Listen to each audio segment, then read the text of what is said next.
अपने बारे में नेगेटिव कमेंट्स पढ़कर वेनली गुस्से में अपना फोन साइड में फेंक देती है।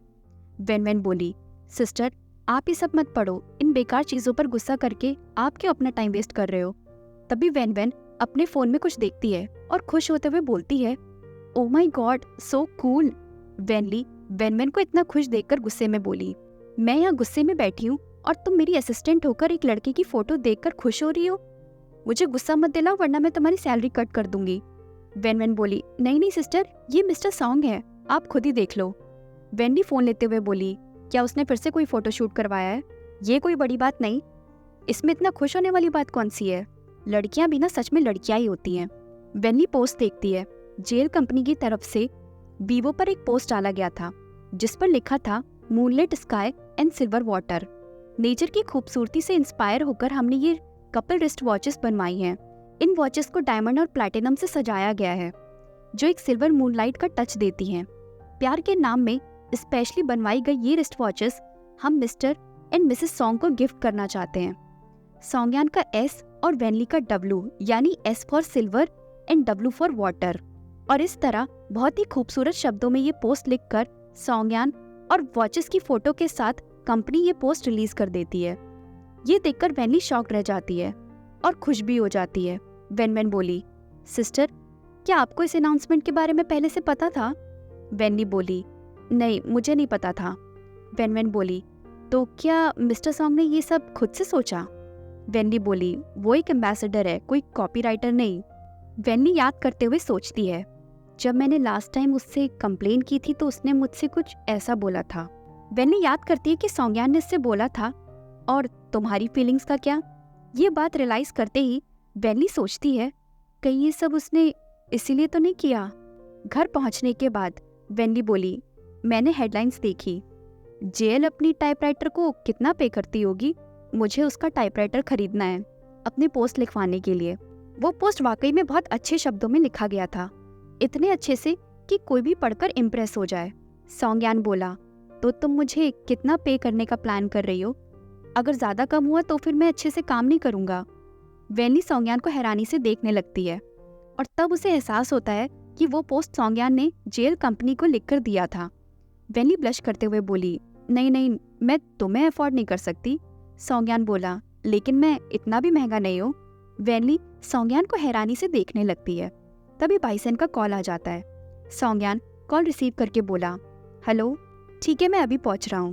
सॉन्गयान जाते हुए बोला, बाइसन ने बुलाया है, मैं शाम को घर वापस आऊंगा। ठीक है फिर। वेनली भी स्माइल करते हुए बाय करती है।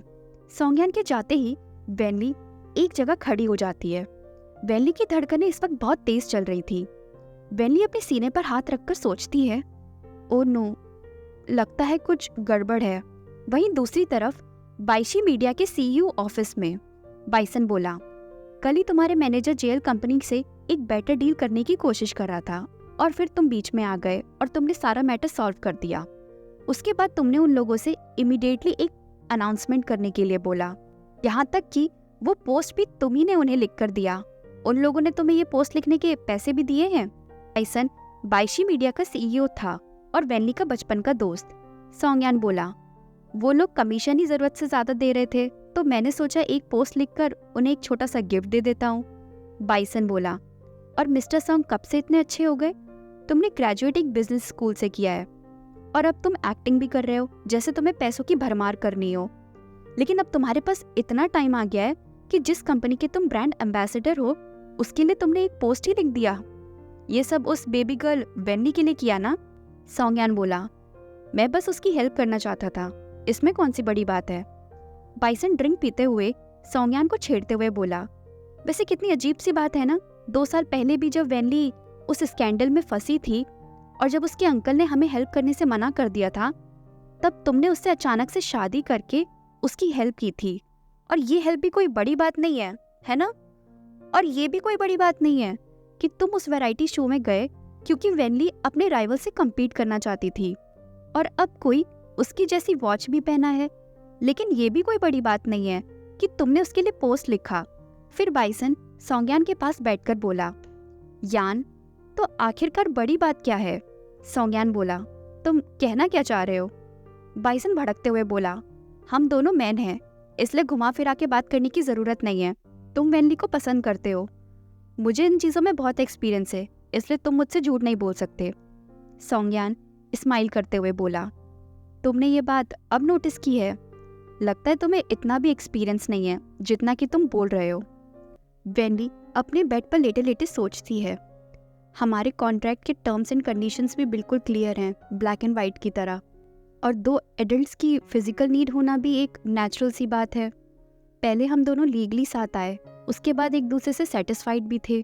सब कुछ कितना सही चल रहा था। लेकिन फिर वेनली एक गहरी सांस लेती है और इरिटेट होकर बेड पर रोल करते हुए सोचती है, लेकिन मैं कैसे उसको अपना दिल दे सकती हूँ? सच में मैं किसी के लिए कैसे कुछ फील कर सकती हूँ? फिर वेनली उठकर ब्लश करते हुए सोचती है, फाइन, जो है सो है। अब मैं उसके प्यार में पड़ चुकी हूँ और इस बात को कोई भी नहीं झुठला सकता। बस मुझे उसके मन में अपने लिए फीलिंग्स जगानी है, इतना ही तो करना है, इसमें कौन सा बड़ी बात है। वहीं दूसरी तरफ बाइसन बोला, एक्टर्स के लिए कॉम्पिटिटिव वैरायटी शो चल रहा है, जिसके फाइनल एपिसोड में वो लोग तुम्हें as a special guest invite करना चाहते हैं और उन्हें लगता है कि मैं तुम्हें मना सकता हूँ। भले ही अपनी फीलिंग्स को समझने में वो लड़की एक पुराने कछुए की तरह स्लो हो, लेकिन वो एक बहुत ही अच्छी एक्ट्रेस है। तो तुम्हें नहीं लगता उसके साथ इस शो में जाने से तुम अपनी ऑन स्टेज केमिस्ट्री दिखा सकते हो? क्या लगता है? सौंज्ञान सोचते हुए बोला, मैं इस बारे में सोचूंगा। तभी सौंज्ञान के पास वेनली का कॉल आ जाता है। इससे पहले सौंज्ञान देखता, बाइसन तुरंत उसका फ़ोन उठा लेता है और बोलता है, जल्दी से सोचो, क्योंकि उन लोगों को लगभग मैंने प्रॉमिस कर ही दिया है और मुझे परवाह नहीं कि ये कॉल किसका है। जिसका भी है, मैं ये कॉल उठा रहा हूँ, ठीक है? स्क्रीन पर वेनली का नाम देखकर बाइसन सोचता है, ओहो, तो ये मेरी एक्स फियोंसे का कॉल है। पूरी डायनामाइट है ये लड़की। सौंज्ञान बोला, किसका कॉल है? बाइसन बोला, अननोन नंबर है। तभी बाइसन कॉल रिसीव कर लेता है। दूसरी तरफ से वेनली बहुत ही मीठी सी और सिड्यूसिंग आवाज में बोलती है, मिस्टर सॉन्ग, आप घर कब आ रहे हैं? वेनली को ऐसे बोलता देख बाइसन तो जैसे शॉक ही रह जाता है। बाइसन फोन को खुद से दूर करते हुए बोला, गॉड, ये डायनामाइट इतना स्वीट कब से बन गई? बाइसन? बाइसन की आवाज़ सुनकर वेनली शॉक्ड होते हुए बोली। बाइसन खांसते हुए आगे बोला, हाँ ये मैं हूँ। तुम क्या कर रही हो? लाइंस की प्रैक्टिस कर रही हो क्या? सौंज्ञान समझ जाता है और वो तुरंत बाइसन से अपना फ़ोन छीन लेता है। सौंज्ञान जैसे ही कान पर अपना फ़ोन लगाता है, दूसरी तरफ से वेनली भड़कते हुए बोली, तुम किसी और का फ़ोन कैसे उठा सकते हो? क्या तुम मेरी और सौंज्ञान की बातें छिप छिप कर सुनना चाहते हो? क्या सौंज्ञान के अपने हाथ और मुंह नहीं है कि वो अपना फ़ोन खुद उठा ले? कहाँ है वो? वेनली को लग रहा था कि फ़ोन अभी भी बाइसन के पास है। तभी सौंज्ञान बोला, ये मैं ही बोल रहा हूँ। ओ तुम? वेनली ब्लश करते हुए बोली, तुमने अपना फ़ोन उसे क्यों दिया? क्या तुम मेरा मजाक बनवाना चाहते हो? तभी सौंज्ञान देखता है कि बाइसन साइड में खड़े होकर उसे देखकर हंस रहा था। सौंज्ञान बोला, उसने मेरा फ़ोन छीन लिया था। तो तुम क्या बोल रही थी? वेनली कुछ सोचती है, उसके बाद बोलती है, कुछ नहीं, अब मैं रख रही हूँ। और ये बोलकर वेनली फ़ोन रख देती है। सौंज्ञा ने फिर बाइसन से पूछा, उसने अभी तुमसे क्या कहा? बाइसन बहुत ही मासूम सी शक्ल बनाकर बोला, कुछ नहीं, बस वो यही पूछ रही थी कि तुम घर वापस कब आओगे। सौंज्ञा शक करते हुए बोला, और तुम इतनी सी बात पर हंस रहे थे, क्यों? बाइसन बोला, मैं बस खुश था क्योंकि इतने दिनों बाद मैंने उससे बात की है।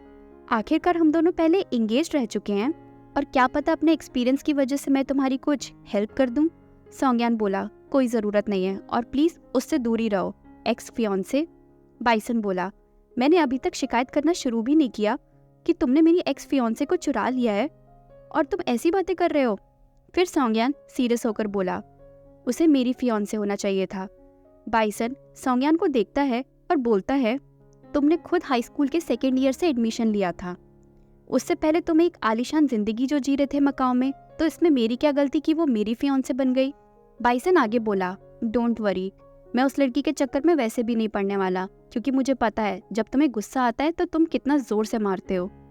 फ्लैशबैक, हाई स्कूल में एक स्टूडेंट बाइसन से बोला, वैसे एक ग्रेजुएट ट्रिप पर तुम अपनी फियांसे को भी साथ लेकर क्यों नहीं चलते हो?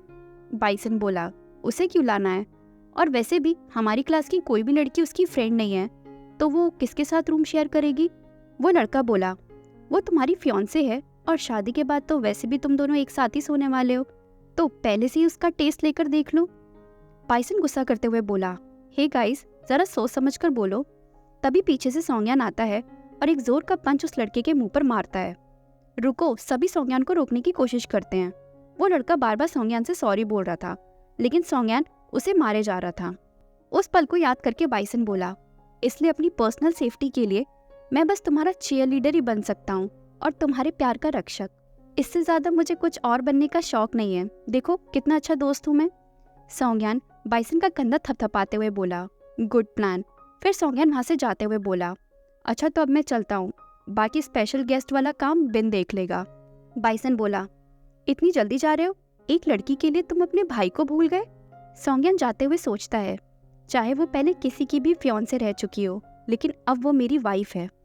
और अगर आपको ये स्टोरी अच्छी लग रही है तो प्लीज़ चैनल को सब्सक्राइब करना ना भूलें। Thank you.